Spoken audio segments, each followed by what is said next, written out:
Welcome to Motivational Humanity. You are not alone. You are the one everyone depends on.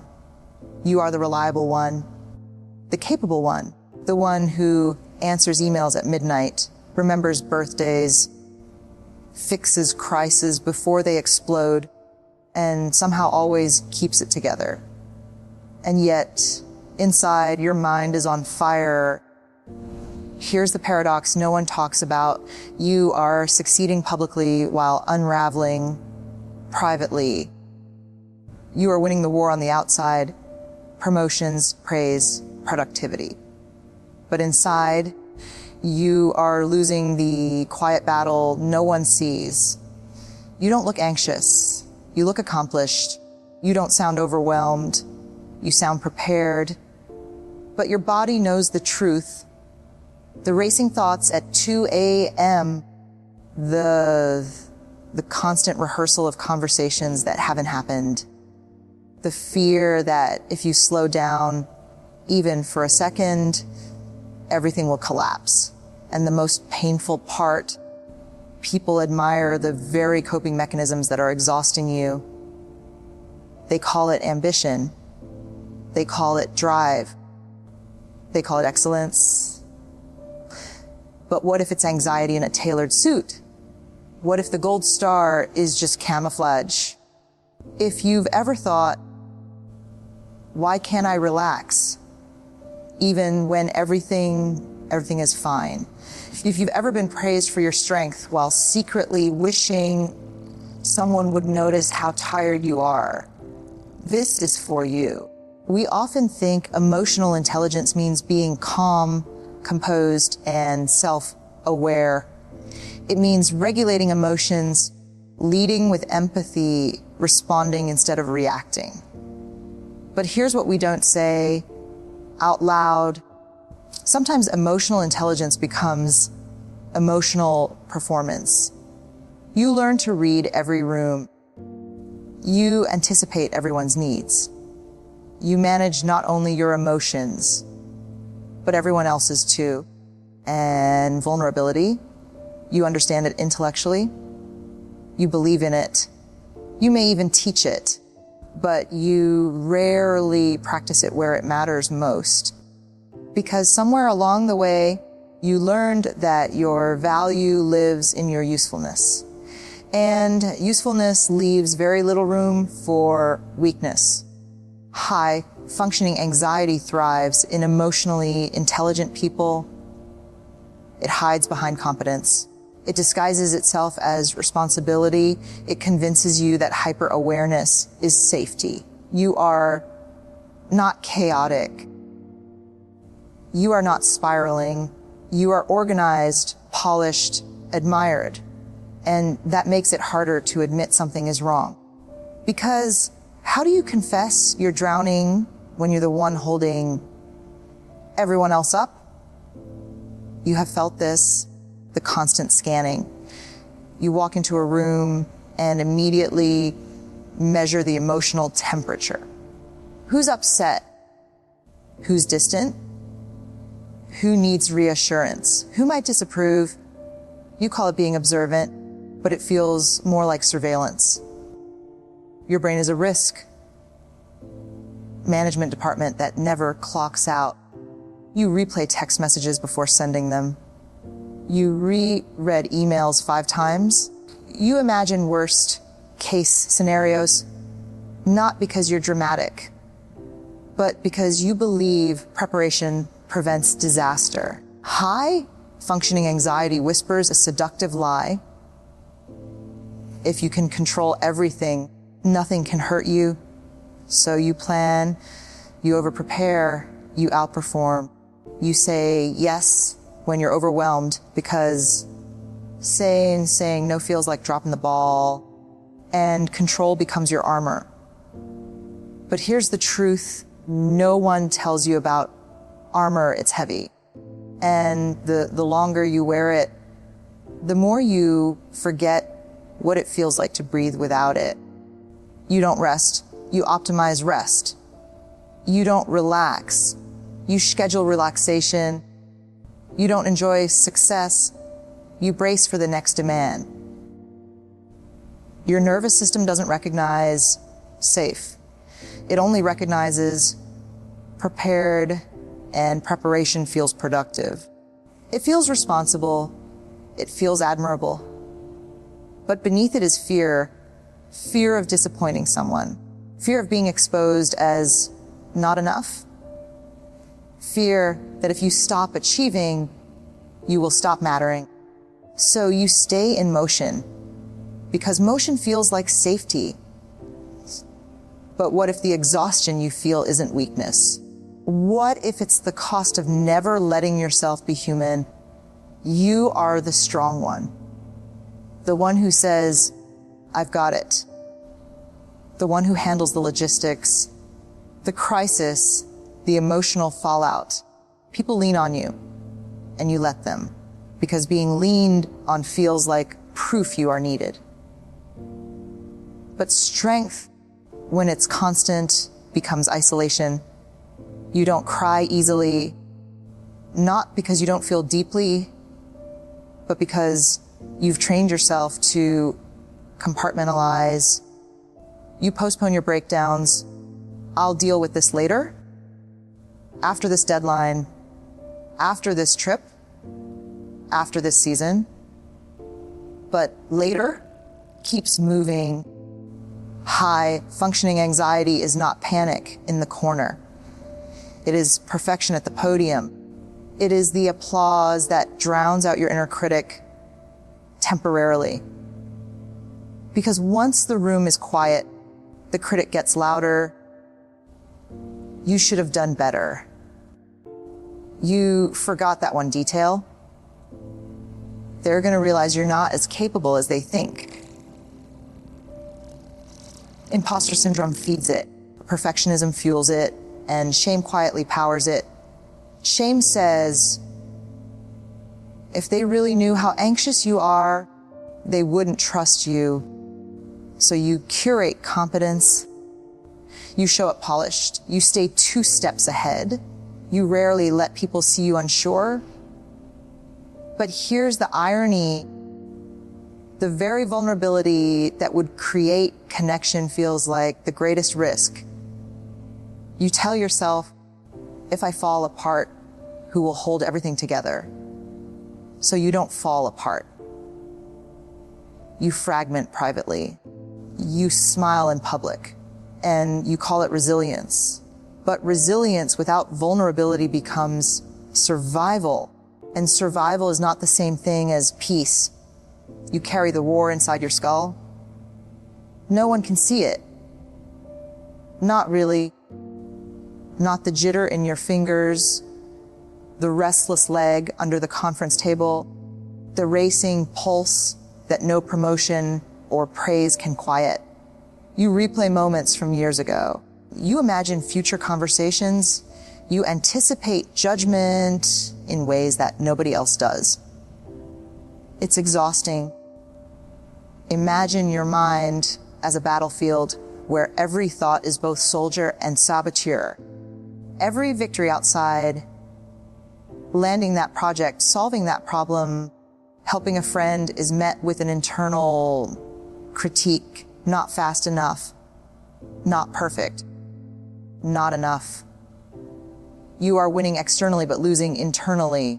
The paradox of high functioning anxiety is that you can be seen as a champion while feeling like a casualty. And here's the cruel twist. The more you achieve, the more anxious you become, because success raises the stakes and your mind's default setting is hypervigilance.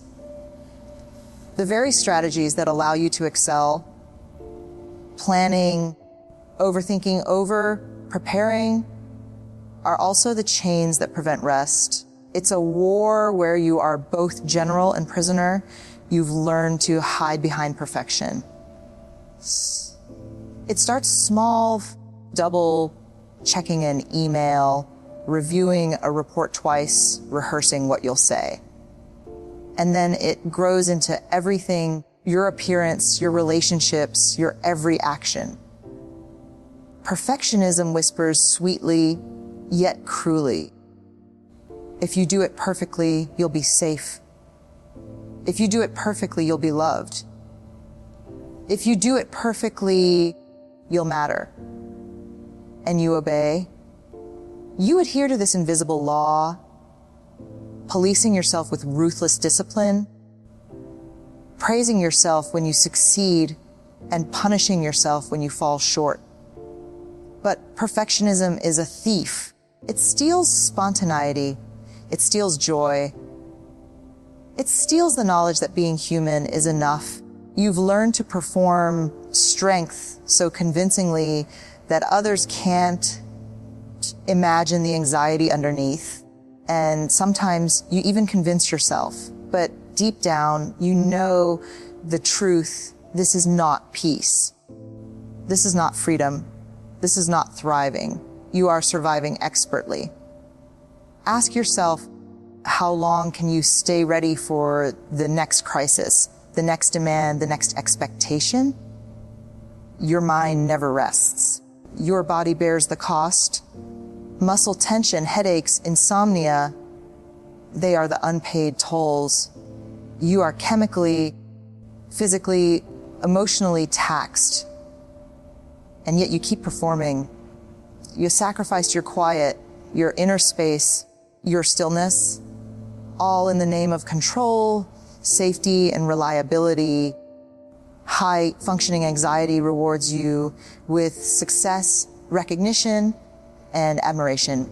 It punishes you with exhaustion, self-doubt, and isolation. And this is why the war feels unwinnable. Because on the battlefield of your mind, there is no audience applauding the internal struggle. No one hands you a medal for surviving your own thoughts. And that is the cruelest paradox of all. You are brilliant, capable, and admired, and yet deeply, achingly alone in your fight. You have been moving at full speed for so long that the idea of stopping is almost dangerous, like stepping off a cliff while everyone else watches. Your mind has been conditioned to believe that stillness equals vulnerability, that silence equals failure, and that rest equals losing control. But what if the opposite were true? What if pausing was the most courageous act you could take? Imagine your mind as a river, a relentless, churning river that never sleeps. High functioning anxiety keeps that current raging, convincing you that if you slow down, everything around you will flood. Tasks, responsibilities, relationships, expectations. And so you keep rowing endlessly, believing that forward motion is safety, believing that productivity is protection. But rivers also need banks. Rivers need calm pools where the water can settle, reflect, and nourish life around it. Without pause, and the current erodes everything it touches: your health, your creativity, your relationships, and your sense of self. Every sleepless night, every moment of overthinking, every skipped meal chips away at the foundation of who you are. You have felt the fear that accompanies even a small pause, the panic that tasks will pile up, the worry that someone will notice, the silent voice that whispers, if you stop, you're not enough. That voice is relentless. It knows exactly how to make stillness feel like risk. And yet, what you've never realized is that pause is not surrender. Pause is not failure. Pause is a declaration that you are human, that your worth is not measured solely by motion, output, or the perception of others. Every time you allow yourself to breathe fully, to sit in quiet, to look at your own reflection without judgment, you reclaim a piece of the life anxiety has been trying to dictate. Pausing does not calm your mind immediately. The thoughts may still race, the heart may still pound, but it creates a crack in the armor, a moment of self-recognition. And in that crack, you can whisper to yourself, I see you, anxiety. I acknowledge your fear, but you do not control me. The courage to pause is the courage to be imperfect. It is the courage to let the world see that you are not always in motion, that you are not always in control, and that survival means sitting with discomfort rather than escaping it. It is in these moments of stillness, as terrifying as they may feel, that your nervous system slowly remembers what safety feels like. And here is the paradox: by stopping, by daring to pause, you gain more control than constant movement ever gave you.